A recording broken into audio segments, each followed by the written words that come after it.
بسم اللہ الرحمن الرحیم۔ اسلامک گائیڈنس ود حافظ محبوب ان کی طرف سے، جیسا کہ اس سے جڑے ہم آپ کو معلوم ہی ہوگا کہ تفسیر القرآن کا ایک سلسلہ جو ہے وہ جاری و ساری ہے۔ چنانچہ اب تک ہم سورہ بقرہ کی 20 آیات جو ہیں ان کی تفسیر بیان کر چکے ہیں۔ آگے بڑھتے ہیں۔ اعوذ باللہ من الشیطان الرجیم، بسم اللہ الرحمن الرحیم۔ یا ایھا الناس اعبدوا ربکم الذی خلقکم والذین من قبلکم لعلکم تتقون۔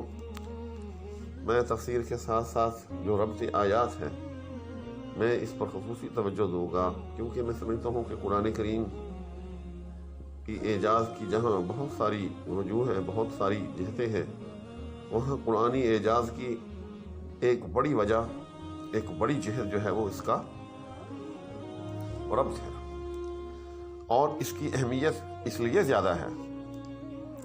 یہ میں بڑا لطیف نقطہ بیان کرنے لگا ہوں، غور سے سنیے گا اگر کوئی صاحب علم دوست ہے، کہ بعض صورتیں ایسی ہیں کہ جو مطلب یہ کہ پورا قرآن 23 برس کے عرصے میں تقریباً نازل ہوا، 13 سال اور 10 سال۔ تو بعض صورتیں ایسی ہیں کہ جو مکی بھی ہیں اور مدنی بھی ہیں، یعنی ان کا کچھ حصہ مکہ میں ہے اور کچھ حصہ مدینہ طیبہ میں نازل ہوا۔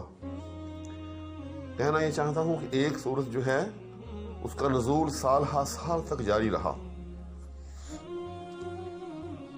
یعنی اگر اس صورت کا نزول، میں مثال دے رہا ہوں، 2 ہجری میں شروع ہوا تو ممکن ہے اس کا نزول جو ہے اس کا جو اختتام ہے وہ آخری ہجری کو ہوا، تو 8-9 سال اس کا جو ہے وہ نزول جاری رہا۔ تو مجھے یہ بتائیں، ایمانداری کی بات ہے، کون سا دنیا کا ایسا مصنف ہے، کون دنیا کا ایسا مؤلف ہے کہ جو 23 برس کے عرصے کے اندر کسی مضمون کا جو ربط ہے اس کا خیال رکھ سکے، سوائے اس کے کہ وہ کلام الہی ہو اور پہلے دن سے میرے مالک کے ہاں لوح محفوظ میں موجود ہو، اور اس سے وہ تھوڑا تھوڑا کر کے آسمان دنیا پر نازل ہوتا رہے، اور وہاں سے وہ قلب محمد پر جو ہے وہ اترتا رہے۔ ایسا ہو ہی نہیں سکتا، اٹ از امپاسبل کہ ایک معاذ اللہ ایک شخص جو ہے وہ ہاتھ سے لکھ رہا ہے ایک چیز، ایک ایسے ہے، ایک مضمون ہے تھوڑی دیر کے لیے، ایک لانگ ایسے ہے، اس کو وہ 23 سال کے عرصے میں مکمل کرتا ہے، تو اس کی ذہنی کیفیت پتہ نہیں کب کیا ہوگی، اس کو کیسے یاد رہ سکتا ہے کہ آج سے 10 برس یا 8 سے 5 برس پہلے جو میں نے لفظ لکھے، اب ان کا کیا تقاضا ہے، آگے جو حالات و واقعات ہو رہے ہیں تو کیا وہ اسی طرح کے وہ ہوں گے۔ مثلا اگر ایک صورت کے شروع میں جہاد کا تذکرہ ہے، آگے چل کے پھر جہاد کا تذکرہ ہونے والا ہے، تو کیا وہ خود اس کو مینیج کر سکتا ہے؟ کیا وہ حالات کو مینیج کر سکتا ہے کہ اس کے مطابق وہ حالات پیدا ہوں، تاکہ اس کے مطابق جو ہے پھر وہ جو ہے وہ آیتیں جو ہے معاذ اللہ وہ کھڑے اور اس کے مطابق وہ لکھے؟ ایسا ہرگز ممکن نہیں۔ یہ میرے اللہ کا کلام ہے اور یہ لوح محفوظ میں پہلے دن سے محفوظ ہے۔ یہی وجہ ہے کہ اس کے اندر اس کے ہر حرف میں ایک دوسرے کے ساتھ ربط ہے، اور ہر آیت کا دوسری آیت کے ساتھ ربط ہے، ہر سورت کا دوسری سورت کے ساتھ ربط ہے۔ یہ الگ بات ہے کہ اللہ نے پھر اس کو جو ہے آہستہ آہستہ کر کے جو ہے وہ نازل کیا۔ باقی رہا یہ سوال کہ پھر اس کے مطابق واقعات کیسے دنیا میں نمودار ہوتے رہے جیسے قرآن میں لکھے ہوئے تھے۔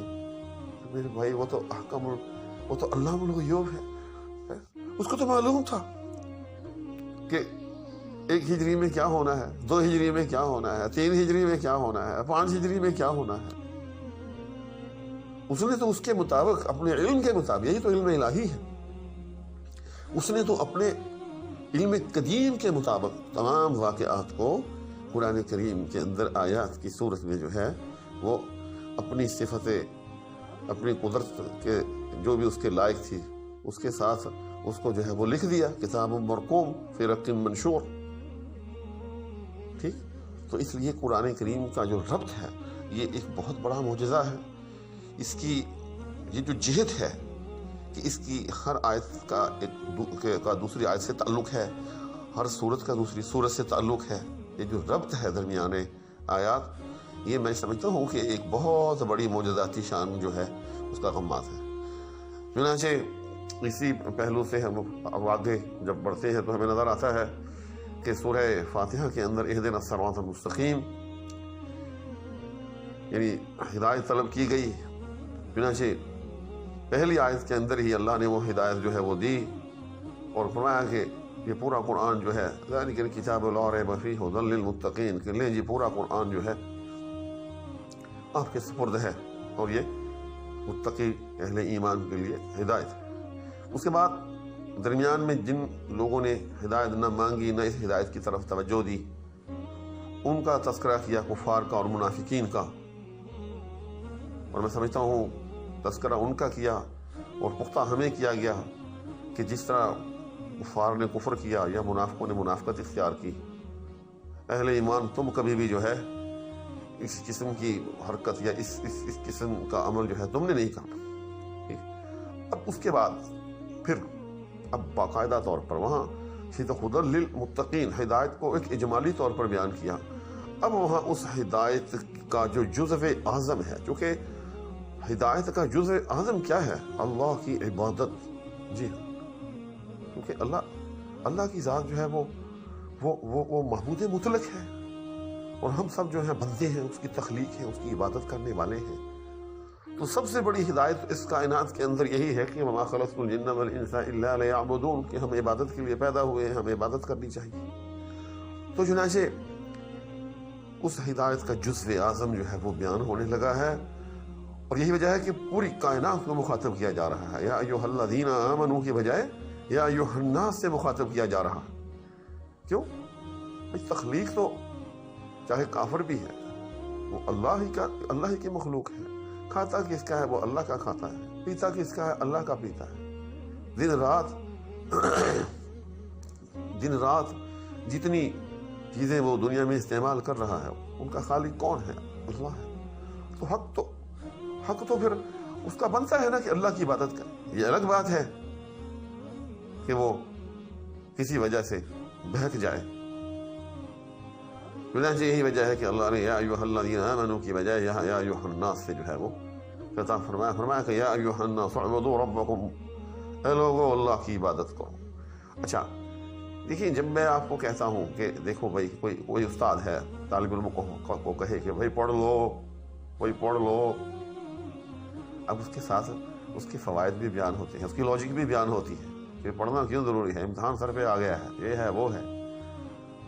تو یہاں اللہ تعالیٰ نے جب عبادت کا حکم دیا ساتھ میں دلائل بیان کی کہ میری ذات تمہاری عبادت کی کیوں مستحق ہے.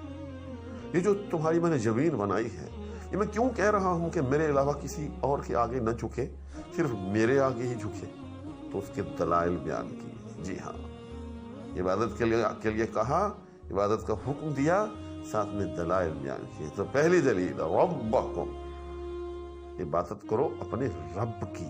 جی ہاں، اس رب میں بہت بڑی دلیل ہے کہ میں تمہارا رب ہوں. تمہیں ایک نطفے سے لے کر ایک صحیح سلامت انسان تک جو ہے وہ میں تمہاری تربیت کرتا ہوں، درجہ بدرجہ، لحظہ بلحظہ، لمحہ بلمحہ. ٹھیک. اس کے بعد پھر یہاں تو ایک اجمالی طور پر کہا رب، حالانکہ اس میں بہت ساری چیزیں آ جاتی ہیں، لیکن پھر اس کو مزید کھولا. یعنی جب وہ کہہ لیں کہ پہلی دلیل رب، اب دوسری دلیل الذی خلقکم، کہ جس نے تمہیں پیدا کیا. پھر تیسری دلیل والذین من قبلکم، اور تم سے پہلوں کو پیدا کیا. یعنی اگر تمہیں یہ معلوم کہ کسی کے ذہن میں کہ پتہ نہیں میں حادثاتی طور پر پیدا ہو گیا ہوں، تو وہ غور کرے کہ یہ جو سلسلہ انسانی چلتا آ رہا ہے، کون ہے اس کا خالق، کون ہے اس سلسلے کو چلانے والا. تو تین دلیلیں جگہ بعد دیگرے دی. نمبر 1 میں تمہارا رب ہوں، نمبر 2 میں تمہارا خالق ہوں، نمبر 3 میں تم سے پہلوں کا خالق ہوں. لعلکم تتقون، ساتھ میں فائدہ بھی بیان کیا کہ اس عبادت کا فائدہ بھی تمہیں ہی پہنچے گا، کہ تمہیں جو ہے وہ تقوی کی عادت پڑ جائے گی، ڈرنے کی عادت پڑ جائے گی، بری باتوں سے بچو گے، اچھی باتیں اختیار کرو گے. تو درمیان میں ایک فائدہ بیان کر کے پھر دلائل کی طرف مراجعت ہے. الذی جعل لکم الارض فراشا والسماء بناء، کہ وہ ذات جس نے تمہارے لیے زمین کو بچھونا بنایا. اور اگلی دلیل، پانچویں دلیل، والسماء بناء، اور پھر آسمان کو تمہاری چھت بنایا، اور آسمان کو چھت بنایا. 5 دلیلیں ہو گئی. چھوٹی دلیل، انزل من السماء ماء، اور آسمان سے پانی نازل کیا.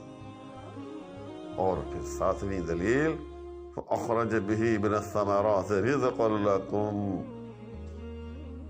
کہ پھر اس پانی سے تمہارے کھانے پینے کو زمین سے رزق نکالا. تو 7 دلائل اللہ جل شانہ نے اس آیت کے اندر دیے اپنی ربوبیت کے،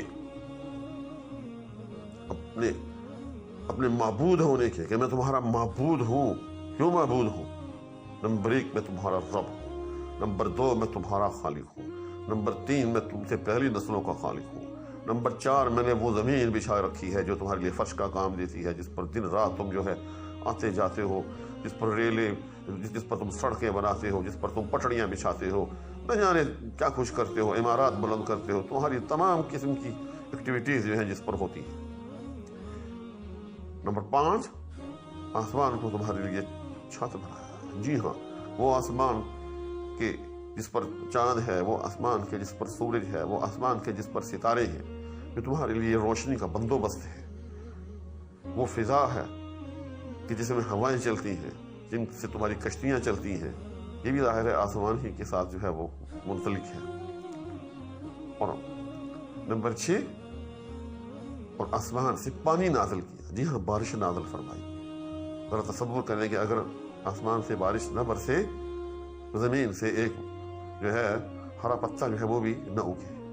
اور 7ویں دلیل کہ پھر وہ پانی جو ہے جہاں اس سے اور بہت سارے کام تمہارے ہوتے ہیں، اس سے نجاست جو ہے وہ دھوئی جاتی ہے، اور 70 قسم کے کام جو ہے اس پانی سے نکلتے ہیں. لیکن یہاں ایک بطور خاص اس کا فائدہ جو ہے اس کا ذکر کیا، فأخرج به من الثمرات رزقا لكم، کہ اس پانی سے تمہارے کھانے پینے کو